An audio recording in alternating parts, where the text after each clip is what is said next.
going on, everybody? It is a wonderful, wonderful day. Welcome to episode number 4 of the Sweetfoot Tony Show. I'm your host, Sweetfoot Tony. I'm excited. The Redskins won, Cowboys lost. Couldn't really ask for anything better in life, at least in the sports world, that is.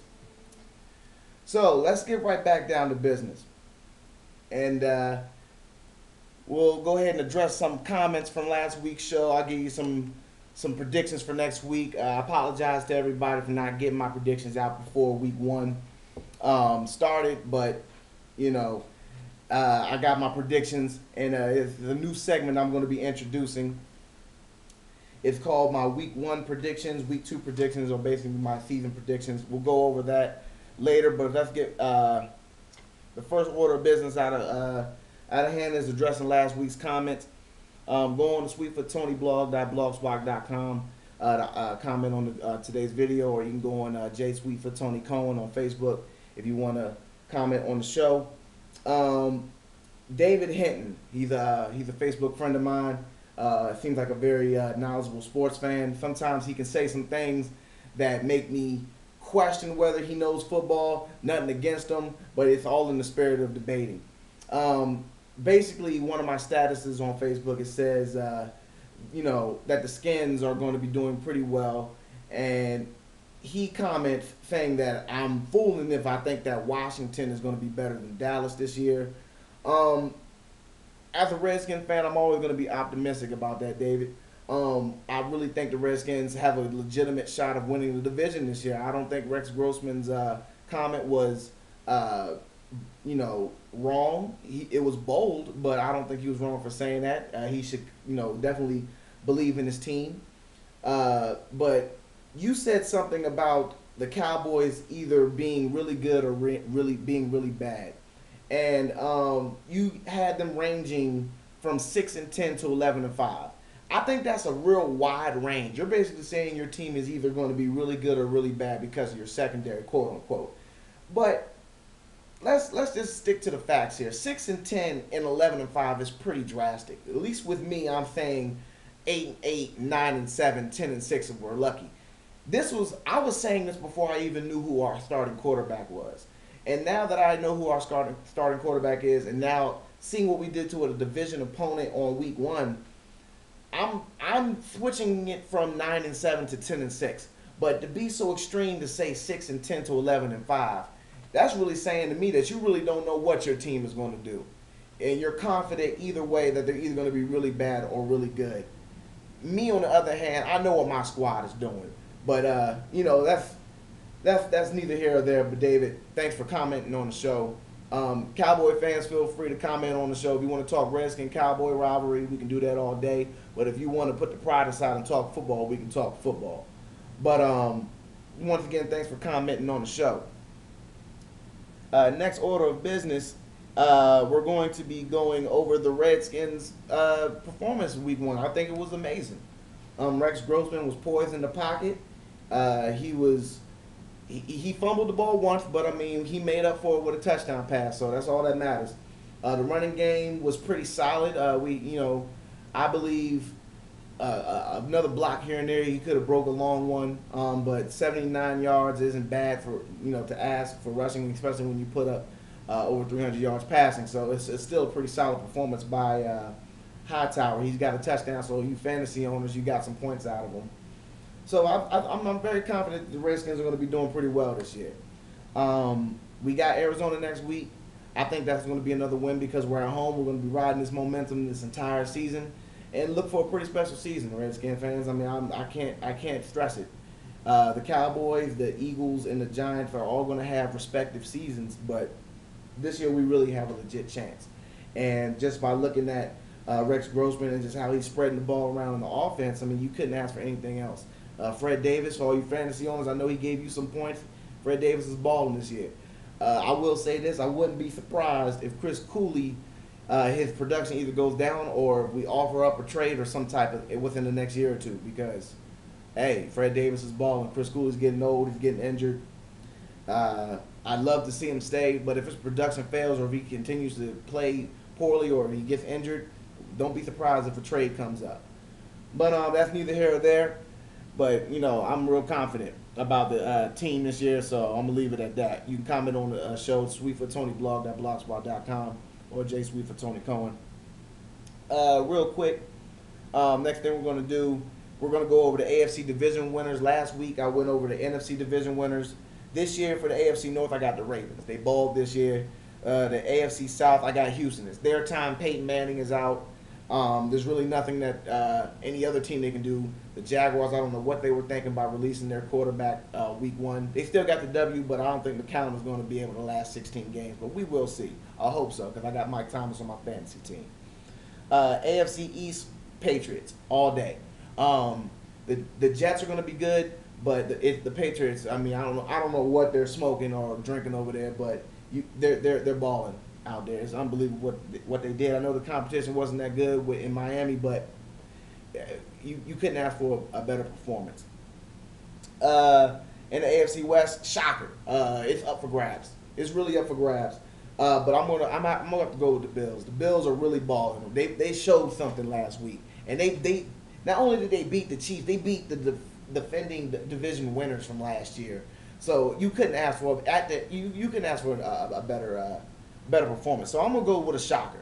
I'm going with the Bills this year. If you disagree with me, go on the Sweetfoot Tony blog and tell me what you think. We can debate on that. But I really think the Bills are gonna win.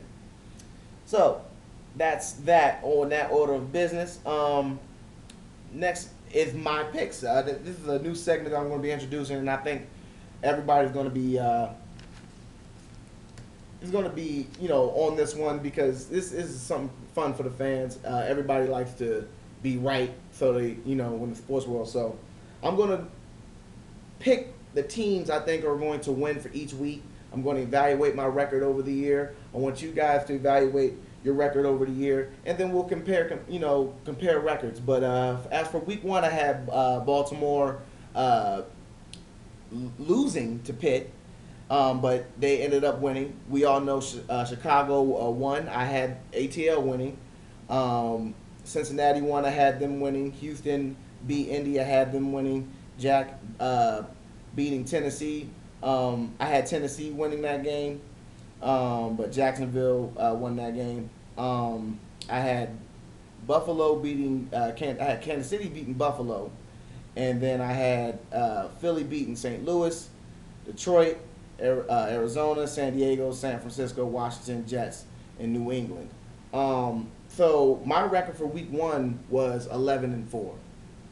I had some ones that I changed, and it definitely affected me. I definitely had Chicago beating Atlanta first, but I changed it to Atlanta. But 11-4 for last week, so I think that's a pretty good winning record going into week 2. Now, week 2 here we have Seattle at Pittsburgh, Oakland at Buffalo, Arizona at Washington, Tampa Bay at Minnesota, Jacksonville at New York Jets, Bears at Saints, Carolina's hosting the Packers, Tennessee's hosting the Ravens, KC at Detroit, Cleveland at Indiana, Dallas at San Francisco, Cincinnati at Denver, San Diego at New England, Houston at Miami, Philly at Atlanta, and St. Louis at New York Jets. Now, I'm going to go ahead and say this. Pittsburgh's beating the Seahawks. I have Pitt over Seattle.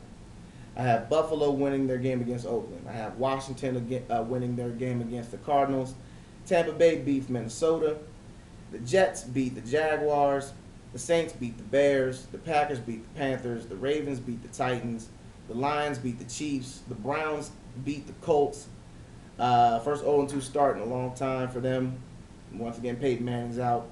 I got Dallas over the 49ers. It might be an upset depending on how they're balling because it's a home game for the Niners. So, and they're riding that momentum off of last week's. Matter of fact, Redskin fans, I'm taking San Francisco over Dallas. I got the Bengals over the Broncos. I got Patriots over the Chargers. I got the Texans over the Dolphins. I got the Eagles over the Falcons. And I got the Rams over the Giants.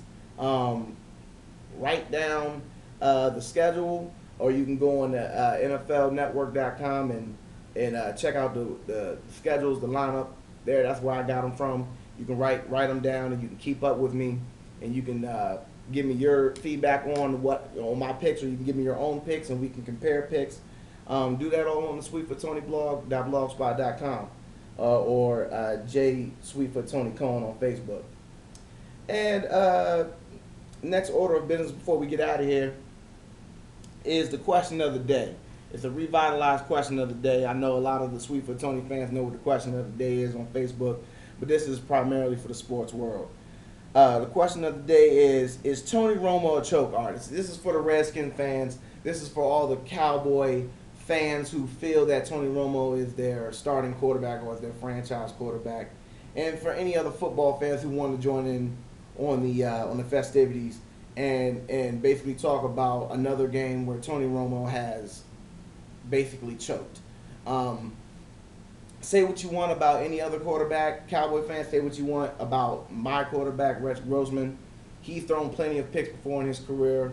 You can make your points with that, but the question of the day is Tony Romo a choke artist? I mean, we all saw the game on Sunday. He choked big time.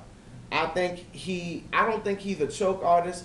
I think he's a good quarterback that tends to make poor decisions when the pressure is on.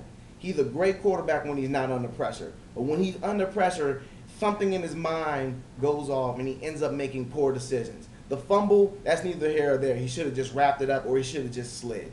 As for the interception to Darrelle Revis, you haven't thrown to him all game. Why would you try at the end of the game when the game's on the line? Des Bryant is on lock. It showed throughout the entire game. He was balling in the first quarter, and it was over after that. But I don't think he's a choke artist. I just think that when the pressure's on, he tends to make poor decisions. Kind of like a gunslinger. So, yeah, give me your feedback on that on sweetfootTonyblog.blogspot.com, and I'll address your comments, and I'll definitely talk to you next week's show. Other than that, yeah, that's the show for today. I appreciate y'all tuning in, and I'll see you next week. Peace. Oh, music. Shout out to Dason, Raw Talent. Shout out to the new beats.